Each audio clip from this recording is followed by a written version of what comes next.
Hello everyone, this is Akash Sukani and welcome to Samarpan Techno School Biology channel.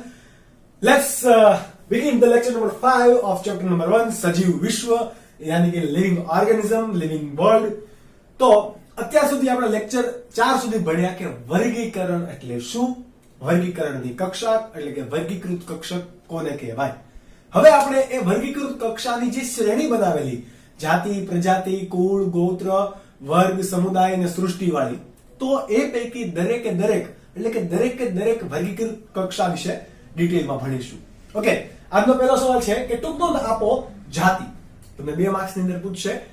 આ ટૂંક નોંધ પૂછે કે ના પૂછે, પરંતુ દરેકે દરેક તમારે જ્યાં સુધી પણ બાયોલોજી તમે તમારા લાઈફમાં ગમે ત્યાં સુધી સાથે રાખો ત્યાં સુધી તમને સ્પીસીઝ નામ, જીનસનું નામ આ બધી ખબર હોવું જોઈએ કે કોને કઈ રીતે કહેવાય, નિયમ શું છે એ બધી વાત. ઓકે, એકદમ બેઝિક છે. તમે કોલેજમાં જશો તો નિયમ બદલાવાના છે નહીં, યુનિવર્સલ નિયમ છે. તો આ સિમ્પલ બાયોલોજી ટર્મ છે.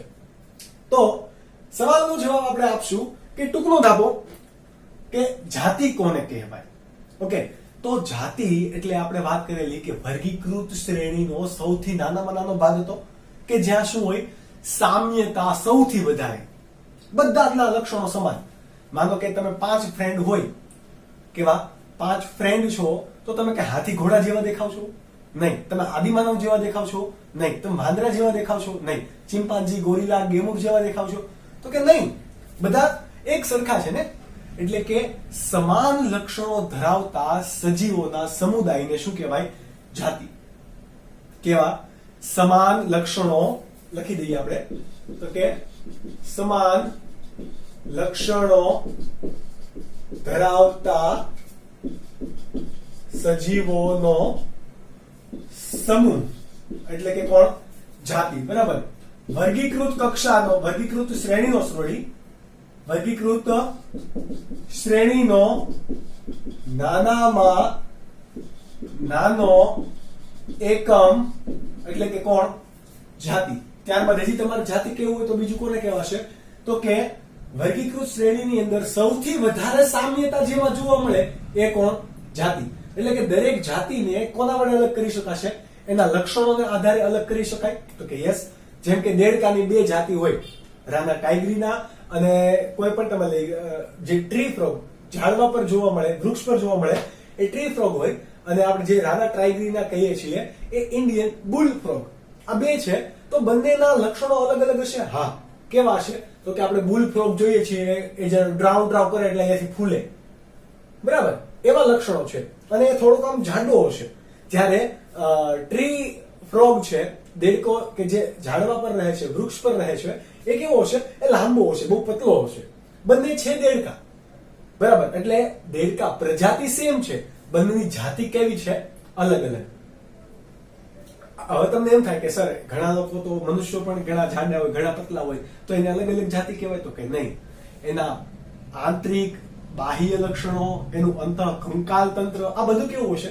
સમાન હશે. એટલે કે હાડકાની રચના સમાન, સ્નાયુની રચના સમાન, બાહ્ય દેખાવ મોટા ભાગનો સમાન, બરાબર.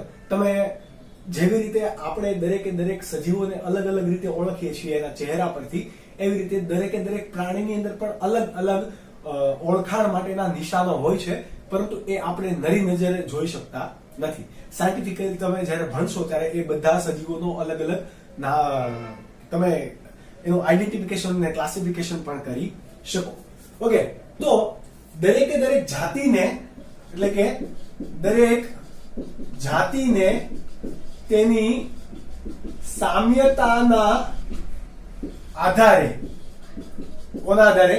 સામ્યતાના આધારે અન્ય જાતિથી અલગ કરી શકાય.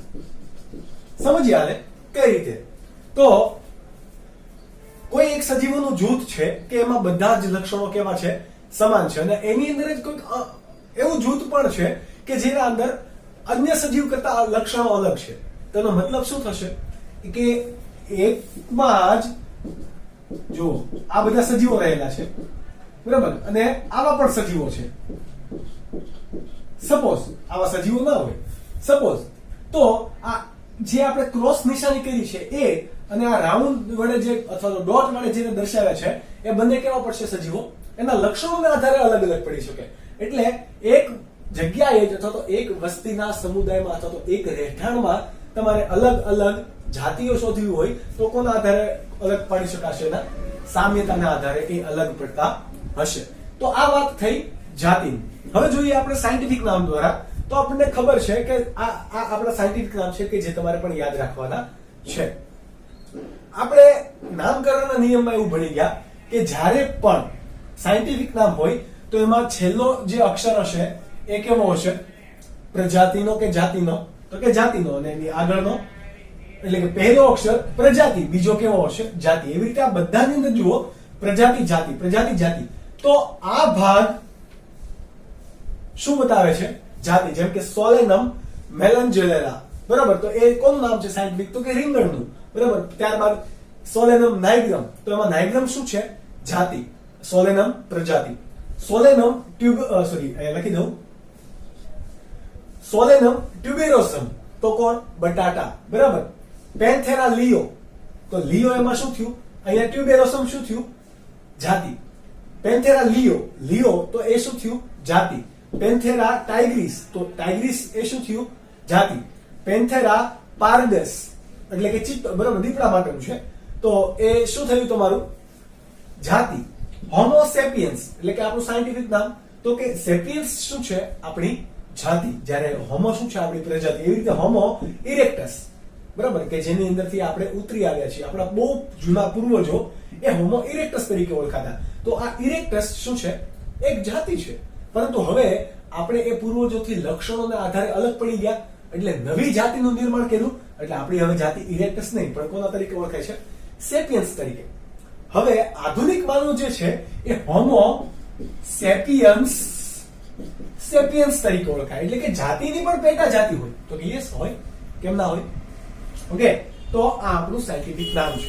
તમે એ જુઓ સોલેનમ, આ પેન્થેરા અને હોમો એક જ પ્રજાતિ છે ને? સોલેનમ સોલેનમ સોલેનમ. પ્રજાતિ કેટલી છે? એક. જાતિ કેવી છે?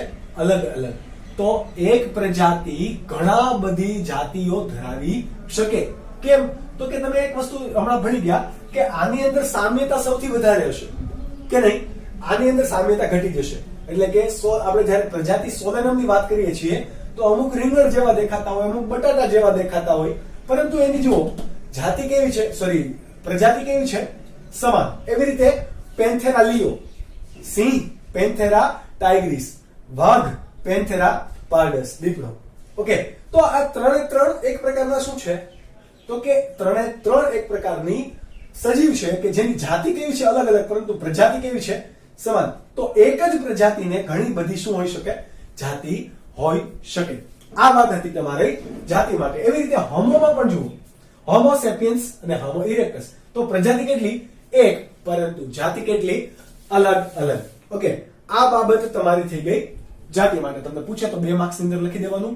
આ 3 બાબત લખવાની. આ તમારે વર્ણન કરવું પડે. મુદ્દાસર વર્ણન કરવાનું.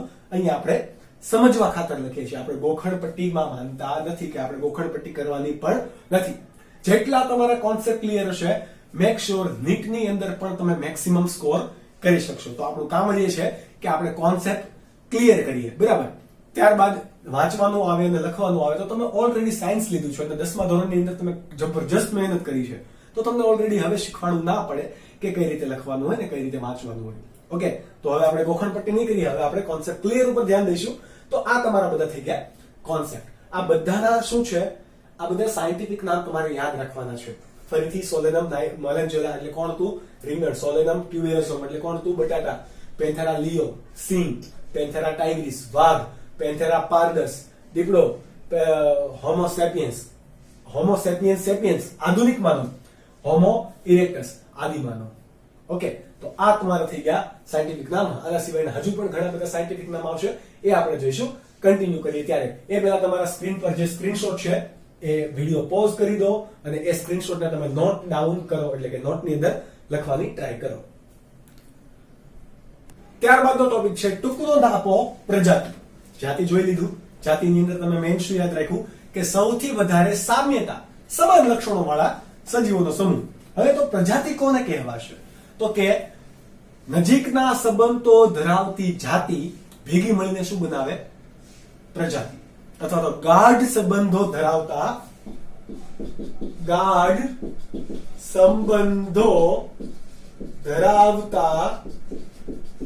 સજીવોનો સમૂહ. સજીવોનો આપણે નહીં કહીએ, પણ કોનો? ગાઢ સંબંધો ધરાવતી જાતિઓનો સમૂહ એટલે કોણ? પ્રજાતિ. બરાબર. મેક્સિમમમાં મેક્સિમમ તમને વિવિધતા કોની અંદર જોવા મળશે? તો કે સમુદાયની અંદર વિવિધતા જોવા મળશે. સામ્યતા કોની અંદર જોવા મળશે? જાતિની અંદર. તો જાતિ ભેગી મળીને શું બનાવ્યું? પ્રજાતિ બનાવી. જેમ કે હમણાં આપણે વાત કરી હતી દેડકાની. તો દેડકાની બે અલગ અલગ જાતિ હતી, પણ છે તો દેડકા જ ને. તો શેની અંદર આવશે? રાના નામની પ્રજાતિની અંદર જ આવશે. હમણાં મનુષ્યની આપણે વાત કરી હતી, બરાબર. સેપિયન્સ અને ઇરેક્ટસ બને છે કેવા? અલગ અલગ જાતિ છે, પરંતુ છે તો મનુષ્ય જ ને. તો કેમાં આવશે? હોમો પ્રજાતિની અંદર આવશે. એટલા માટે નજીકના ગાઢ સંબંધો ધરાવતી જાતિઓના સમૂહને શું કહેવાશે? પ્રજાતિ કહેવાશે. આ તમારી થઈ ગઈ વ્યાખ્યા. ત્યારબાદ આપણે ઉદાહરણ ઉપર ધ્યાન દઈશું. જેમ કે આપણી પાસે સોલેનમ મેલેન્જોના હમણાં આપણે વાત કરી, તો રીંગણ અને બટાટા અને આ નાઇગ્રમની પણ વાત કરી. નાઇગ્રમ એટલે કે તમે સ્ક્રીન પર ફોટો જુઓ, આવા એક ખાટું ફળ હોય છે. ઓકે, તો આ એક પ્રજાતિ શું છે? સોલેનમ નાઇગ્રમ. ઓકે, ત્યારબાદ હવે જોઈએ ત્રણની જાતિ કેવી છે? અલગ અલગ, પરંતુ લક્ષણો કેવા છે? મોટા ભાગે સમાન. એટલે બંનેને કેની અંદર મૂકવામાં આવ્યા? ત્રણે એક જ પ્રજાતિની અંદર. ત્યારબાદ બે આપણે વાત કરીએ બિલાડીઓની. બિલાડી એટલે કે સિંહ, દીપડો, વાઘ, આ બધાને એક પ્રકારની શું છે? બિલાડી એટલે કે કેટ. એક પ્રકારની શું છે? કેટ છે. હવે તમને હું સર ફાકા ચડ્યા છું, બરાબર. પણ સમજો, આમાં બે પ્રકાર પડે. કેટલા? બે. એક હોય બિગ કેટ અને બીજું હોય સ્મોલ કેટ. બિગ કેટ એટલે તમે જુઓ વાઘ હોય, ત્યારબાદ દીપડો છે, સિંહ પણ, બરાબર. સિંહની કેશવાળી થી અલગ પડે. બાકી સિંહને જે સિંહને કેશવાળી નથી, માદા સિંહને તમે જુઓ, સિંહણને, ઓકે, તો એની આંખો ને આ બધું કોના જેવું છે? બિલાડી જેવું જ દેખાય. એવી રીતે તમે બિલાડી જુઓ, બરાબર. એની ચપળતા જુઓ, એક સાથે ચાલતી હોય તો એની ચપળતાને પણ તમે નોટિસ કરી શકો. ઓકે, આ બધા લક્ષણો કોની કયા ગ્રુપના છે? કેટના, એટલે કે બિલાડીઓના છે, બરાબર. પરંતુ મોટી કેટ એટલે કે બિગ કેટ અલગ પડી જશે કોના કરતા? સ્મોલ કેટ કરતા. કઈ બાબતે અલગ પડશે તો એ પણ જોઈએ એના લક્ષણોને આધારે. આ મોટા ભાગે જંગલી હશે, જ્યારે આ કેવી હશે? ડોમેસ્ટિક એટલે શહેરીકરણ કે ગ્રામ્ય વિસ્તારમાં રહેતી પાલતુ પણ હોઈ શકે. ઓકે, આ મોટા ભાગે કેવા હશે? જંગલી અને મેન ઈટર હશે, માણસોને મારી નાખનારા. ઓકે, ચલો આ બાબતના આધારે બંને એ અલગ પડશે. હવે બિગ જે છે એટલે કે બિગ કેટ, મોટી બિલાડી, જાયન્ટ બિલાડી જેને કહેવાય, એની જે પ્રજાતિ છે કઈ છે? પેન્થેરા. જુઓ, તો એ પ્રજાતિને કયા તરીકે આપણે નામ આપ્યું છે? પેન્થેરા. હવે એની અંદર જો જાતિ કેવી છે? અલગ અલગ તો છે. તો એ જાતિઓનો સમૂહ એટલે કોણ? પેન્થેરા પ્રજાતિ. હવે આ પેન્થેરા એ અન્ય પ્રજાતિ કરતા કેવી પડતી હોય? અલગ. જેમ કે બિલાડીની બીજી છે, તો એની આને જેમ કે પેન્થેરા નામ અપાય છે પ્રજાતિને, તો નાની બિલાડીઓ છે એને કયું નામ અપાય છે? ફેલિસ. એ પ્રજાતિ કઈ છે? ફેલિસ. જે આપણે બિલાડીની વાત કરીએ તો એની પ્રજાતિ કઈ છે? ફેલિસ. તો આ પેન્થેરા એ ફેલિસ કરતા કેવી પડતી હોય? પાછી અલગ. એના લક્ષણો મોટા ભાગે ભલે સમાન છે, પરંતુ આ પ્રજાતિ એ નજીકના સંબંધો ધરાવતી અન્ય પ્રજાતિ કરતા પાછી કેવી પડતી હોય? અલગ અલગ. પણ આ બંને પ્રજાતિ એક કુળની અંદર આવશે, એ હમણાં આપણે આગળના ક્વેશ્ચનમાં જોઈએ. ઓકે, આ વાત થઈ ગઈ પેન્થેરાની. ત્યારબાદ હોમોસેપિયન્સની પણ આપણે જુઓ, તો આ બંને ભેગા મળીને એક શું બનાવે છે? પ્રજાતિ બનાવે છે. એટલા માટે પ્રજાતિ એક હોય, પરંતુ એની જાતિ કેવી હોય? અલગ અલગ હોય છે. તો ફરીથી તમારી સામે એક સ્ક્રીનશોટ છે, જે તમે વિડીયો પોઝ કરીને નોટ ડાઉન કરો અને મેક્સિમમ આને રિવાઇઝ કરવાની ટ્રાય કરો, વાંચો. ત્યારબાદ છે ટુકડો ધાપો કુળ. કુળ યાની કે ફેમિલી. કુળ ક્યારે આવ્યું? ત્રીજા ક્રમાંક ઉપર આવ્યું. પહેલા જાતિ હતું, પછી પ્રજાતિ હતું, પછી કુળ. ચલો, જાતિની અંદર વધારે સામ્યતા, ત્યારબાદ પ્રજાતિની અંદર એનાથી ઓછી, ત્યારબાદ કુળની અંદર જાતિ અને પ્રજાતિ બંને કરતા કેવી છે? ઓછી. જેવી રીતે જાતિ ભેગી મળીને પ્રજાતિ બનાવતા હતા, એમ વધારે પ્રજાતિ ભેગા મળીને શું બનાવશે? કુળ. એટલા માટે એમાં સામ્યતા કેવી બનશે? ઓછી. અલગ પ્રજાતિ હશે તો અલગ અલગ એની જાતિ હશે, અલગ અલગ જાતિ હશે તો એના લક્ષણો પણ કેવા હશે? અલગ અલગ હશે. અલગ અલગ લક્ષણો તો સમાનતા તો ઘટી જશે, વિવિધતા વધશે. શું થશે? વિવિધતા વધશે. ચલો ટૂંકનોંધની તમારે વ્યાખ્યા આપી હોય કે કુળ કોને કહેવાય, તો જાતિ અને પ્રજાતિની સાપેક્ષે ઓછી સામ્યતા ધરાવતા અથવા તો ધરાવતી પ્રજાતિઓના સમૂહને શું કહેવાશે? કુળ કહેવાશે. બસ તમારી વ્યાખ્યા થઈ ગઈ. ત્યારબાદ તમારે શું આપવાનું? એક્ઝામ્પલ. એઝ એક્ઝામ્પલ એટલે કે તમે વ્યાખ્યા અહીંયા શું લખશો? પેલા વ્યાખ્યા કઈ રીતે લખવાનું, તો હવે આપણી લખવાની પેટર્ન તમને ખબર હોવી જોઈએ. વ્યાખ્યા, ત્યારબાદ ઉદાહરણ. અહીંયા ઉદાહરણ આપીને એવું લખવાનું. એટલે જ્યારે પણ પેપર ચેકર હોય, ચલો વ્યાખ્યા છે, વ્યાખ્યા 1 માર્ક્સ, તો અહીંયા ડાયરેક્ટ કરેક્ટ કરીને અહીંયા 0 1 કરી દે. બરાબર. અહીંયા ઉદાહરણ તમે આપેલા છે, 3 માર્ક્સમાં તમને પૂછેલા છે. 2 ઉદાહરણ કમ્પલસરી હોય ને એક વ્યાખ્યા ઉદાહરણ કમ્પલસરી હોય, તો તમે એક ઉદાહરણ અહીંયા આપેલું છે તો ઓકે કરેક્ટ, 0 1 માર્ક્સ. ત્યારબાદ હજી એક ઉદાહરણ આપે છે 0 1, ટોટલ તો તમારે કેટલા થઈ ગયા? 3 માંથી 3. તો આ રીતે બોર્ડના પેપર પણ ચેકિંગ થાય છે. પછી તમને એવું લાગે કે સર મારે તો 90 આવવાના હતા ને આવી ગયા 9, બરાબર, એટલા બધા ઓછા ના આવે, પણ તમે સમજો છો કે કઈ રીતે પેપર ચેકિંગ થતા હોય અને પેપર કઈ રીતે લખવાનું છે. પેપર પ્રેઝન્ટેશન તમારું સારું હોવું જોઈએ. વાત આગળ કરીએ તો કે ઉદાહરણ, જેમ કે આપણે હમણાં વાત કરી સોલેનમ પ્રજાતિની. ઓકે, સોલેનમ પ્રજાતિ જેવા એટલે કે એના જેવા લક્ષણો ધરાવતી ઘણી અન્ય પ્રજાતિ છે. જેમ કે એક છે પિટુનિયા. પિટુનિયા એ કોના તરીકે ઓળખાય? તો રંગબેરંગી પુષ્પો માટે પિટુનિયા ઓળખાય. બરાબર. ત્યારબાદ છે ધતુરા. તમે ધતુરો તો જોયો જ છે. ધતુરાનું ધોળું ફૂલ ખાઈ જા ખજૂર, તમે સાંભળ્યું છે. એટલે હવે તમને ધતુરાનું ફૂલ પણ ખબર છે કેવા કલરનું હોય? સફેદ કલરનું. ઓકે, તો ધતુરા, પિટુનિયા અને સોલેનમ ત્રણે આ શું છે? પ્રજાતિ છે. પ્રજાતિ ત્રણ કયા કુળની અંદર આવે? તો એ કુળનું નામ છે સોલેનેસી. સોલેનેસી. જુઓ, કુળ કયા તરીકે ઓળખાણું? એસી. જ્યારે પણ કોઈ પણ વાક્યને એસી પ્રત્યે લાગતો હશે, અથવા વનસ્પતિ માટે હોય તો એસી પ્રત્યે લાગે, અને જ્યારે પ્રાણી માટે હોય તો એઈ પ્રત્યે લાગે, તો એ હંમેશા કોણ હોય? કુળ હોય. ઓકે, તો સોલેનેસી વનસ્પતિ છે, એસી પ્રત્યે લાગી ગયો. ઓકે, તો આ કોણ હશે? કુળ હશે. જુઓ અહીંયા ફેલેડી એટલે કયો? એ ઈ એવો પ્રત્યય લાગ્યો, ફેલેડી. તો આ ફેલેડી શું છે? તમારું કુળ છે. જેવી રીતે અન્ય બધી પ્રજાતિ એક જ કુળમાં છે, એવી રીતે ફેલિડી આપણે હમણાં વાત કરી પેન્થેરાની અને ફેલિસની. પેન્થેરા એટલે કે મોટી બિલાડી, અને એટલે કે બિગ કેટ કહેવાય. જ્યારે ફેલિસ એટલે કે આપણે ડોમેસ્ટિક અથવા તો આપણે જે બિલાડીઓ જોઈએ છીએ એ. આ બંને કેવી છે? સમાન છે. બરાબર, નજીકની પ્રજાતિઓ છે. ઘણા બધા લક્ષણો એ બંનેની અંદર સમાન છે. તો એ બંનેને ક્યાં એડ કરાશે? એક જ કુળની અંદર. તો એ કુળ કયું છે? ફેલિડી. હવે આ ફેલિડી બિલાડી છે, બરાબર. તો સર બિલાડી તો કૂતરામાં નો આવી જાય? તો કે નહીં, કૂતરાના લક્ષણો ઘણા અલગ છે. કૂતરાના લક્ષણો અલગ હોવાથી એનું કુળ પણ કયું છે? અલગ. જેમ કે કૂતરા માટે કૂતરાનું સાયન્ટિફિક નામ છે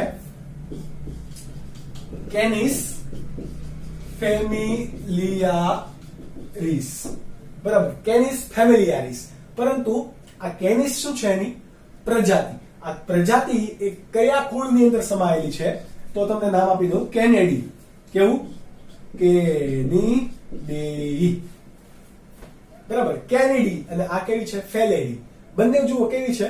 અલગ અલગ કુળ છે. તો તમારે આ 3 એક્ઝામ્પલ લખવા પડે. કેટલા માર્ક્સ માટે? 2 માર્ક્સ માટે. તમને એક્ઝામ્પલ 1 માર્ક્સ ના આપે, 0.5 હોય, આના 0.5 હોય, તો તમારે એ રીતે લખવા પડશે. ઓકે, તો ફરીથી સ્ક્રીનશોટ તમારી સામે હાજર છે, તમે જોઈ શકો છો, અને વાંચીને નોટ ડાઉન કરી દો. આગળનો ટોપિક છે કે ટૂંકનોંધ આપો ગોત્ર. બરાબર, ગોત્ર કોને કહેવાશે? એટલે કે ઓર્ડર. ઓર્ડર એની આપણે ઓર્ડર એટલે કે જે ક્રમિક આપણે ગોઠવતા હોઈએ ત્યારે આપણે સિમ્પલી ટર્મ યુઝ કરતા હોઈએ કે જો જે બધા પેજીસ ને ઓર્ડરમાં ગોઠવશે. ઓર્ડર એટલે કે ક્રમબદ્ધ રીતે ગોઠવશે. ઓકે, તો એ માટેનો એક શબ્દ છે ઓર્ડર. ઓકે, ફરીથી વ્યાખ્યા એકદમ સિમ્પલ છે જે રીતે જાતિ ભેગા મળીને પ્રજાતિ બનાવતી હતી, પ્રજાતિ ભેગા મળીને કુળ બનાવતી હતી, કુળ ભેગા મળીને શું બનાવશે? ગોત્ર. એટલે કે સમાન અથવા તો નજીકના સંબંધો ધરાવતા કુળ ભેગા મળીને શું બનાવે? ગોત્ર બનાવશે. હવે જેમ જેમ પ્રજાતિથી જાતિથી આપણે ગોત્રો તરફ જઈએ છીએ એમ સજીવોની અંદર વિવિધતા વધતી જાય છે અને સમાનતા ઘટતી જાય છે. આ એક વસ્તુ ખાસ યાદ રાખજો. તમને 1 માર્ક્સના એમસીક્યુમાં ખરા ખોટામાં કે પછી ખાલી જગ્યામાં કે ગમે ત્યાં પૂછી શકે, 1 માર્ક્સના સવાલ આવે એના માટે. ઓકે, તો વ્યાખ્યા કઈ રીતે અપાશે? સમાન નહીં આપણે કહીએ, નજીકના લક્ષણો ધરાવતા કુળોના સમૂહને શું કહેવાશે? તો કે ગોત્ર કહેવાશે. હવે તમે જુઓ, ગોત્રથી માંડીને બધા જ આગળની વર્ગીકૃત કક્ષા એટલે કે ગોત્ર, ત્યારબાદ તમારે આવશે વર્ગ, વર્ગ પછી આવશે તમારો સમુદાય, સમુદાય પછી આવશે સૃષ્ટિ. ઓકે, સૃષ્ટિ પછી પણ એક આવે ડોમેઇન આવે. ઓકે, પણ એ અત્યારે નહીં, આપણે ચેપ્ટર નંબર 2 ની અંદર એની વાત કરીશું. તો ચેપ્ટર નંબર 1 માટે આ વર્ગથી માંડીને સૃષ્ટિ સુધી જે વર્ગીકૃત કક્ષાઓ છે એમાં લક્ષણોના સમૂહને આપણે લેવાનું છે. સજીવોને ખાસ કરીને આપણે સજીવોના આમાં ધ્યાનમાં નહીં લઈએ, પરંતુ એની નીચલી કક્ષા છે એટલે કે કોણ? કુળ. એના લક્ષણોના સમૂહને જ આપણે આગળ વધારતું જોવાનું છે. ઓકે, શું વ્યાખ્યા બનશે? નજીકના લક્ષણો ધરાવતા કુળોના સમૂહને શું કહેવાય? ગોત્ર કહેવાય. ત્યારબાદ તેનું શું આપવાનું તમારે? ઉદાહરણ. બસ આ જ વસ્તુ કરવાનું. 2 માર્ક્સની અંદર તમને પૂછી લે, પરંતુ આ બધા તમને ખાલી જગ્યા કે એમસીક્યુ ની અંદર પૂછે ત્યારે તમે અટવાઈ જાઓ, પણ આપણે અટવાવાનું નથી. જેમ કે આપણે વાત કરી કે એસી એટલે કે કુળ, સોલેનેસી અને ત્યારબાદ છે કોન્વોલ્વુલેસી. કેવું? કોન્વોલ્વુલેસી. જ્યારે પણ આ તમારા માટે અઘરું નામ છે, કારણ કે તમે જે 11 સાયન્સ ની અંદર આવો છો તો બહુ બધા નવા નામ આવશે. તમારા માટે અઘરું હોય તો શું કરવાનું? આ નામને 5 થી 6 વખત લખો, મોઢે લખો, તો યાદ રહેશે. નહીં તો તમારા જીભ ઉપર ચડશે ને એટલે કોન્વોલ્વુલેસી. ઓકે, આવું થઈ જશે. એટલા માટે શું કરો? આવા જે કોઈ પણ શબ્દો જ્યારે પણ આવે એને લખતા જાઓ, કારણ કે બાયોલોજીની અંદર બહુ બધા ટફ શબ્દો આવવાના છે જે તમારે ઘણી બધી એક્ઝામ લેશે. ઓકે, તો સોલેનેસી અને કોન્વોલ્વુલેસી બંને કેવા છે? કુળ છે. ઓકે, આ બંને કુળની અંદર ઘણા બધા લક્ષણોની અંદર સમાનતા છે. એની પ્રજાતિ અલગ અલગ હશે, પરંતુ એ કુળોના લક્ષણમાં કેવો છે? સમાનતા. એ બંને કુળ ભેગા થઈને એક ગોત્ર બનાવે છે. કયું છે? કે બંનેની અંદર કયું લક્ષણ છે? તો કે બંને કેવા છે? પુષ્પધારી વનસ્પતિ. બંનેના પુષ્પોના લક્ષણો કેવા છે? સમાન. એક સરખા મોટા ભાગના પુષ્પો છે, એટલે કે પુષ્પની અંદર સમાનતા વધારે છે. એટલા માટે ગોત્ર કયું છે એનું? પોલિમોનિયલ્સ. કેવી? પોલિમોનિયલ્સ. તમે જ્યારે આવો શબ્દ આવે તો છૂટું પાડીને પણ તમે વાંચી શકો. પોલિમોનિયલ્સ એટલે તમારા માટે ઈઝી બની જશે. પછી એને જોડી દેવાનું, પોલિમોનિયલ્સ. તો આ પોલિમોનિયલ્સ શું છે? તમારું ગોત્ર છે, એટલે કે ઓર્ડર. એવી રીતે આપણે વાત કરી ફેલિડી અને કેનેડી. કેનેડી તો કૂતરા માટેનું, બરાબર. ત્યારબાદ ફેલિડી છે તો એ બિલાડીઓ માટેનું. વાઘ, સિંહ, ચિત્તો, દીપડો, બિલાડી બધાની અંદર આવી ગયા. આ બધા સજીવો કેવા છે? માંસાહારી. કૂતરો પણ કેવો છે? માંસાહારી. પણ હવે આપણે અહીંયા પાલતુ કૂતરા હોય એને તમે આપો ભાખરી, રોટલી બધું ખાય, બરાબર. પણ એનું મૂળ લક્ષણ કેવું છે? માંસાહારી. માંસાહારીને ઇંગ્લિશમાં શું કહેવાય? કાર્નિવોર. શું કહેવાય? કાર્નિવોર. શાકાહારીને ઇંગ્લિશમાં શું કહેવાય? હર્બીવોર. અને જે મિશ્રાહારી હોય આપણી જેવા, આપણે બધા ઘણા લોકોને ખબર હશે કે કોણ ક્યાં શું ખાય છે. ઓકે, તો આપણી જેવા લોકોને શું કહેવાશે? ઓમ્નિવોર. કેવા? ઓમ્નિવોર. તો આ માંસાહારી પ્રાણીઓનો સમૂહ છે. લક્ષણ છે એનું, બંને કુળોના લક્ષણ કેવા છે? માંસાહારી. તો એ બંને કુળ ભેગા થઈને કયું ગોત્ર બનાવશે? આ કાર્નિવોરાની અંદર અહીં હવે એક્ઝામ્પલ તરીકે ખાલી 2 કુળ આપેલા છે. કાર્નિવોરા તમારું ગોત્ર છે. આની સિવાય બહુ બધા એની અંદર કુળો છે. એક્ઝામ્પલ માટે આપણે ખાલી સમજવા 2 લીધા છે. ઓકે, એવી રીતે શાકાહારી પ્રાણીઓ હોય તો એ બધા શેની અંદર મુકાશે? હર્બીવોરામાં. હર્બીવોરા. ઓકે, આવા ઘણા વિવિધ પ્રકારના કુળ છે કે જે તમે ભણતા જશો. મિશ્રાહારી હશે તો એને ઓમ્નિવોરસ કહેવાશે, પરંતુ એના માટેનું કોઈ સ્પેસિફિક કુળ છે નહીં. ઓકે, ત્યારબાદ હવે આપણે વાત કરીશું આગળની કક્ષા. એ પહેલા તમારી પાસે જે સ્ક્રીનશોટ છે એના પર નજર. ત્યાર પછીનો ટોપિક છે કે ટૂંક નોંધ આપો વર્ગ. ફરીથી કેટલા માર્ક્સ માટે? 2 માર્ક્સ માટે. વર્ગની આપણે ટૂંક નોંધ આપશું. વર્ગ એટલે કે ઇંગ્લિશમાં ક્લાસ એવું આપણે નહીં લખીએ. ઓકે, વર્ગ એ કોને કહેવાશે? તો કે આપણે વાત કરતા હતા એક ચેઇનની એટલે કે એક શ્રેણીની. તો ક્યાં પહોંચ્યા હતા આપણે? ગોત્ર સુધી. તો ગોત્ર ભેગા થઈને શું બનાવે? વર્ગ. શું બનાવશે? વર્ગ. એટલા માટે વ્યાખ્યા કઈ રીતે અપાશે કે નજીકના સંબંધો ધરાવતા ગોત્રના સમૂહને શું કહેવાય? વર્ગ કહેવાશે. ઓકે, જેવી રીતે આપણે હવે એક્ઝામ્પલ વ્યાખ્યા આપી દેવાની, સીધી એક્ઝામ્પલ. તમારે સમજૂતી બહુ પડવાનું નહીં. એનસીઈઆરટી ની અંદર કદાચ 2-3 વધારે લાઈન આપેલી હોય, પરંતુ એ એવું લાગતું હોય કે એ વાત કરે છે આપણા જોડે, તો એવી લાઈન લખવાની નહીં. તમારે એકદમ સટીક આન્સર લખવાનો. ઓકે, ચલો. જેવી રીતે હમણાં આપણે વાત કરી કાર્નિવોરા, તો કેવા માંસાહારી પ્રાણીઓની વાત કરી, બરાબર? એવી રીતે હર્બીવોરા હશે. એવી રીતે એક ગોત્ર છે પ્રાઇમેટા. પ્રાઇમેટા એટલે કે વાનર, ચિમ્પાન્જી, ગોરીલા, બરાબર? હુલોક ગિબન એટલે કે ગિબન. આ બધા જ પ્રાણી કે જે વાંદરા જેવા લંગૂર હોય. લંગૂર એટલે કે આપણે હનુમાન લંગૂર, બરાબર? આપણે કોઈ ભગવાનનું નામ કે કોઈને ભાવનાને ઠેસ નથી પહોંચાડવાની, પરંતુ આપણે જે નર્મદા નદીના કિનારે કે એ બધા વાનરો જોઈએ છીએ, એ બધા કેના તરીકે ઓળખાય? હનુમાન લંગૂર. એનું નામ છે એ, બરાબર? તમને કદાચ હસવું આવતું હશે, પરંતુ લંગૂર એટલે કે કોણ? વાનર. એટલે આપણે ઘણા લોકો કહે એ લંગૂર, એનો મતલબ શું થાય? એ વાંદરા, એટલું. ઓકે, તો હવે તમારે કોઈને લંગૂર લંગૂર કહેવું નહીં, આજુબાજુમાં કોઈને કહેવાનું નહીં, કારણ કે એનો મતલબ શું થશે? વાનર. ઓકે, તો એ બધા પ્રાણીઓ, ચિમ્પાન્જી, ગોરીલા, આ બધા છે ની અંદર કયા કુળની અંદર આવશે? પ્રાઇમેટાની અંદર. સોરી, કયું ગોત્ર આવશે? પ્રાઇમેટા. આ પણ સસ્તનો છે? તો કે યસ, આ પણ સસ્તનો છે, એટલે કે સ્તનધારી પ્રાણી છે. એના શરીર પર વાળ છે અને બાહ્ય કર્ણ પલ્લવ છે. આ બધા લક્ષણો સમાન છે, તો કે યસ. તો એ બંનેને કયા વર્ગની અંદર મૂકવામાં આવશે? મેમેલિયા. મેમલ્સ એટલે કે સસ્તન. કેવું? સસ્તન. આ પ્રાઇમેટા, કાર્નિવોરા, આ બંનેને શું ગુજરાતીમાં શું નામ છે? સસ્તન એટલે કે સ્તનધારી પ્રાણીઓ. એવી રીતે ઘણા બધા કુળ છે જે તમારે વર્ગ છે પ્રાણીની અંદર કે જે તમારે ભણવાના આવશે. કેવા કેવા? ચેપ્ટર નંબર 4 ની અંદર આવશે. અત્યારે રિલેક્સ. ઓકે, તો જેમ કે એવ્સ છે. એવ્સ એટલે કે વિહંગ. વિહંગ બોલે તો પક્ષીઓ. ત્યારબાદ રેપ્ટાઇલ્સ. રેપ્ટાઇલ્સ બોલે તો એને ઇંગ્લિશ નામ છે. રેપ્ટાઇલ્સ બોલે તો એને શું કહેવાશે? સરીસૃપ. સરીસૃપ એટલે કે જે પેટે સરકીને ચાલે છે એવા સજીવો, જેમ કે ગરોળી. ગરોળી પણ ચીપકીને ચાલશે, બરાબર? ત્યારબાદ સાપ છે, એ પણ કેવો કહેવાશે? સરીસૃપ. ત્યારબાદ આપણે વાત કરીએ એમ્ફીબિયા. એમ્ફીબિયા એટલે કે ઉભયજીવી. કેવા? ઉભયજીવી. તો જેમ કે તમારે કોણ કોણ? મગર, ત્યારબાદ દેડકો. મગર નહીં, સોરી, મગર સરીસૃપની અંદર આવશે. ઓકે, ઉભયજીવીની અંદર દેડકા છે, ત્યારબાદ ઘણા કાચબા છે. એવા સજીવ કે જે પાણી અને જમીન ઉપર વસવાટ કરી શકે, એવા સજીવોને શું કહેવાશે? એમ્ફીબિયા. પરંતુ એ ઘણા સાપ પણ પાણીની અંદર રહેતા હોય, પરંતુ સ્પેસિફિક વ્યાખ્યા એવી થશે ઉભયજીવી માટે. ખાલી તમે શબ્દની સમજૂતી આપો. તમે ચેપ્ટર નંબર 4 ની અંદર તો આ ભણશો કે કોઈ પણ સજીવને જીવન ચક્ર પૂરું કરવા માટે પાણી અને જમીન બંનેની જરૂર પડતી હોય એવા સજીવને ફક્ત શું કહેવાય? એમ્ફીબિયા. શું કહેવાશે? એમ્ફીબિયા. જેમ કે આપણે સસ્તનની વાત કરીએ તો વેલ માછલી કેવી છે? સસ્તન છે ને. તો સસ્તન પણ પાણીમાં રહી શકે છે, આપણે જમીન પર રહી શકીએ છીએ, તો આપણે એમ્ફીબિયા કહેવાશું નહીં. કેમ? કારણ કે આપણે પાણીમાં ન જોઈએ. નાહવા માટેની વાત નથી.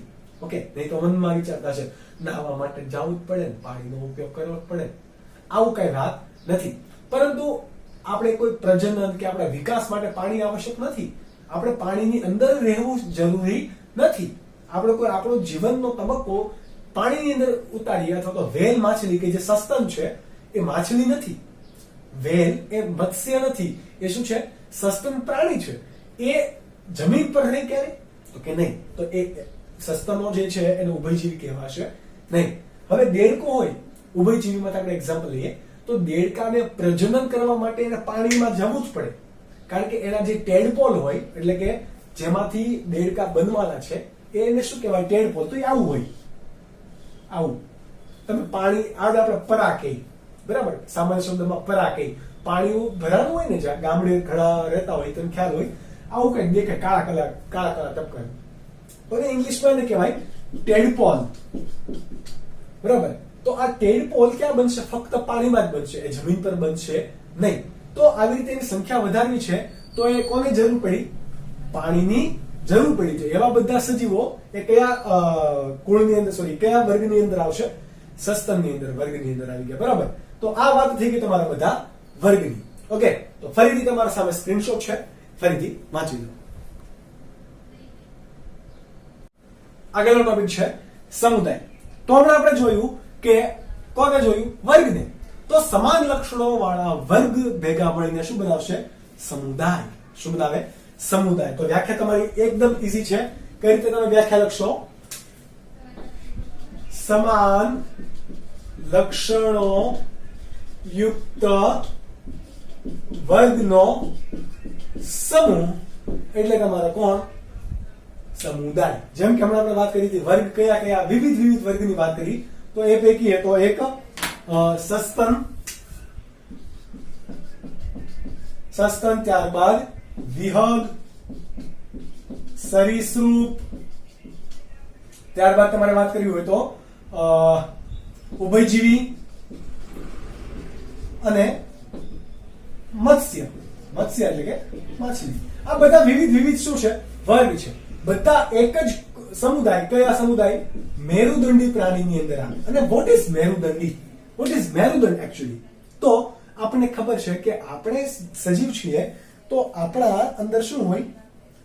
આ પાછળ તમે હાથ ફેરવો, શું હશે? એક કરોડ સ્તંભ હશે. એકદમ કડક છે. તમે એવું ભણી ગયા કે કરોડ સ્તંભ મણકામાં એ રીતે ગોઠવાયેલી હોય અને વચ્ચે એક નાનું છિદ્ર હોય કે જેને આપણે ચેતા નાલી કહીએ, અને એની અંદર શું હોય? ચેતારજ્જુ પસાર થતું હોય કે નહીં? તો આ કરોડરજ્જુ અને કરોડ સ્તંભ એ તમારું એક પ્રકારનું શું છે? મેરુદંડ છે. આની ડિટેલમાં ચર્ચા આપણે ચેપ્ટર નંબર 4 ની અંદર કરીશું. એવી રીતે આપણે સમજીએ કે જે કોઈ પણ સજીવો આવો પ્રકારનું મેરુદંડ ધરાવે છે એને શું કહેવાય? મેરુદંડી પ્રાણી. જેમ કે આ બધા વર્ગના પ્રાણીઓ શું ધરાવે? મેરુદંડ ધરાવતા હોય. ઓકે, આની સિવાય પણ ઘણા બધા છે, એ આપણે જ્યારે સમય આવશે ત્યારે જોઈશું. હવે ઘણા બધા પ્રાણીઓ આવું ધરાવતા ના પણ હોય તો એનો સમૂહ, એને શું કહેવાય? અમેરુદંડી. પરંતુ અમેરુદંડી એ કોઈ સમુદાય નથી, એ સમુદાયનો પણ સમૂહ છે, બરાબર. એને જૂથ તરીકે ઓળખવામાં આવે. અમેરુદંડી પ્રાણીની અંદર જેમ કે તમે સંધિપાદ લઈ લો. સંધિપાદ છે, પ્રજીવ છે, સછિદ્ર છે, કોષ્ઠાંત્રી, ત્યારબાદ નુપુરક. આ બધા સમુદાય છે. આ શું છે? સમુદાય છે કે જેની અંદર મેરુદંડ જોવા નથી મળતું. જોજો, આ વર્ગ નથી, આ શું છે? સમુદાય છે. જ્યારે મેરુદંડી સમુદાય છે, આ બધા કોણ છે? વર્ગ છે. આ ખાસ બાબત ધ્યાન રાખજો. આની સિવાયના પણ આપણે સમુદાયની વાત કરીશું. આ કોઈની અંદર મેરુદંડ જોવા નથી મળતું, એટલે આ બધા પ્રાણીઓ આનાથી કેવા પડે? અલગ પડે. સમજ પડી? ઓકે, તો આ વાત થઈ ગઈ તમારી સમુદાય પ્રાણી માટે. વનસ્પતિ માટે સમુદાય નામ અપાશે તો કે નહીં? વનસ્પતિ માટે શું નામ અપાશે? વિભાગ. વનસ્પતિની જ્યારે વાત કરતા હોઈશું તો એને સમુદાય નહીં કહેતા, આપણે શું કહીશું? વિભાગ કહીશું. વિભાગ તો કે એમાં આવૃત અને અનાવૃત. કેવા? આવૃત બીજધારી અને અનાવૃત બીજધારી. આ બે પ્રકારની વનસ્પતિ હોય તો આ એને સમુદાય નહીં કહેતા, આપણે એને શું કહીશું? વિભાગ કહીશું. કોને કહેવાય? આવૃત. આવૃત એટલે કે ઢંકાયેલું, અને અનાવૃત એટલે કે ઢંકાયા વિનાનું. જે વનસ્પતિના બીજ કોઈ બીજાશય વડે અથવા તો કોઈ આવરણ વડે ઢંકાયેલા છે તો એને શું કહેવાય? આવૃત બીજધારી વનસ્પતિ. કોઈ વનસ્પતિના બીજ કોઈ આવરણ વડે ઢંકાયેલા જ નથી, એટલે કે કેવા છે? ખુલ્લા છે અથવા તો નગ્ન છે, એવા વનસ્પતિને શું કહીશું? અનાવૃત બીજધારી વનસ્પતિ. તો આ માટેનો પણ ચાર્ટ અથવા સ્ક્રીનશોટ તમારા સ્ક્રીન પર છે કે જે તમે નોટ ડાઉન કરી શકો. ત્યારબાદ જોઈએ 2 માર્ક્સ માટે અથવા તો ટૂંક નોંધ આપો. સૃષ્ટિ. કોને કહેવાય છે સૃષ્ટિ?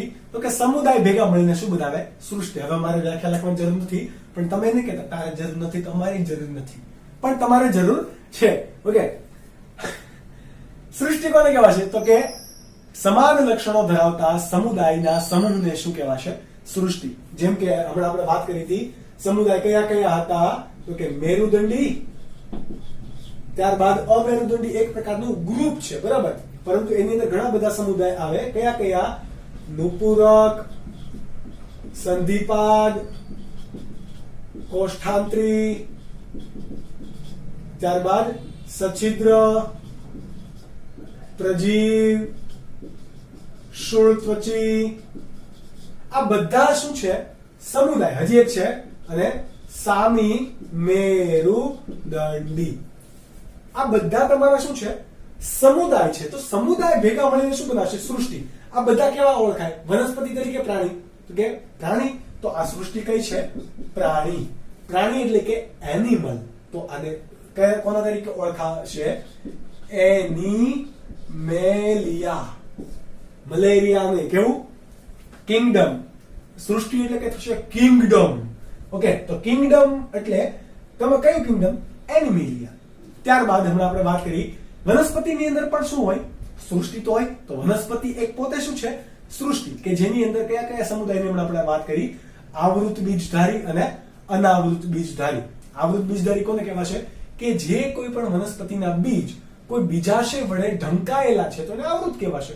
જે કોઈ વનસ્પતિના બીજ કોઈ બીજાશય વડે ઢંકાયેલા નથી, એટલે કે નગ્ન બીજ છે, એને શું કહેવાશે? અનાવૃત, ઢંકાયા વિનાના બીજ, એવી વનસ્પતિ. ઓકે, તો સૃષ્ટિ કઈ થઈ? વનસ્પતિ. પરંતુ સમુદાય કયા થયા? આવૃત અને અનાવૃત. ઓકે, હવે આપણે એક વસ્તુ તમે વર્ગીકૃત કક્ષાની અંદર વાત કરી હશે. દરેકે દરેક પ્રાણીનું વર્ગીકરણ કરવું હોય તો એના માટે આપણને ખ્યાલ છે કે એના લક્ષણો આપણને ખ્યાલ હોવી જોઈએ, ત્યારબાદ એના વર્ગીકરણ કરવાનું ઓળખ વિધિ થવી જોઈએ, અને છેલ્લે નામકરણ થશે. હવે આપણે વાત કરીએ વર્ગીકૃત શ્રેણીની, તો કોણ કોણ આવી ગયું આપણી પાસે?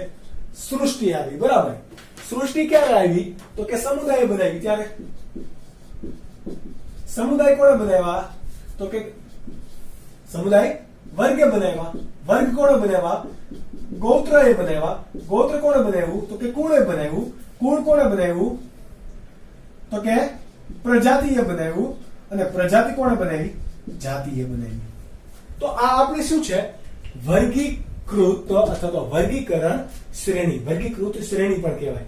એમાં જેમ તમે જાતિથી સૃષ્ટિ તરફ જાઓ, એટલે કે આમ ઉપર તરફ જાઓ, તો શું થાય? વિવિધતા વધે કે વિવિધતા ઘટે? તો કે જેમ ઉપર જાઓ એમ વિવિધતા વધે. શું ઘટે? સમાનતા ઘટે. એટલે સૌથી વધારે સમાનતા ક્યાં હોય? જાતિમાં. સૌથી ઓછી સમાનતા સૃષ્ટિમાં. કે સૌથી વધારે વિવિધતા સૃષ્ટિમાં, સૌથી ઓછી વિવિધતા જાતિમાં. ઓકે, એવી રીતે સૃષ્ટિથી જાતિ તરફ તમે જાઓ તો આનાથી ઉલટું, વિવિધતા ઘટે અને સમાનતા વધે. આ બાબત તમને ખબર હોવી જોઈએ. ત્યારબાદ તમને એમસીક્યુ અથવા તો ખરા ખોટા માટે અને એક માર્ક્સના સવાલ માટે તમને એક કોષ્ટક આપેલું છે તમારી બુકની અંદર પણ, કે જેમાં આપેલ છે વૈજ્ઞાનિક નામ. તો આપણે એ બધા જોતા જઈએ અને સમજતા જઈએ. ચલો, પહેલું વૈજ્ઞાનિક નામ છે મનુષ્યનું. સામાન્ય નામ એનું થશે મનુષ્ય. વૈજ્ઞાનિક નામ છે હોમો સેપિયન્સ. તો હોમો તમારી શું થઈ અહીંયા? પ્રજાતિ. જ્યારે સેપિયન્સ જાતિ. ચલો, હોમો સેપિયન્સ ની આપણે વાત કરી. ત્યારબાદ ઈડી પ્રત્યે આપણે જે લાગે એને આપણે હમણાં શું કીધું હતું? કુળ. શું કીધું હતું? કુળ. તો આ હોમોનીડી એ મનુષ્યનું કયું છે? કુળ. આપણે પણ શેમાં મુકાઈએ? પ્રાઇમેટામાં. આપણે કાર્નિવોરામાં મુકાઈએ નહીં. તો આ પ્રાઇમેટ આપણું શું છે? ગૌત્ર. ત્યારબાદ આપણો વર્ગ કયો હતો? સ્તનધારી છીએ, એટલા માટે વર્ગ કયો? સસ્તન. અને સમુદાય આપણો કયો છે? મેરુદંડી. કારણ કે આપણામાં પણ મેરુદંડ જોવા મળે છે. સમુદાય અને સૃષ્ટિ તો કઈ? પ્રાણી.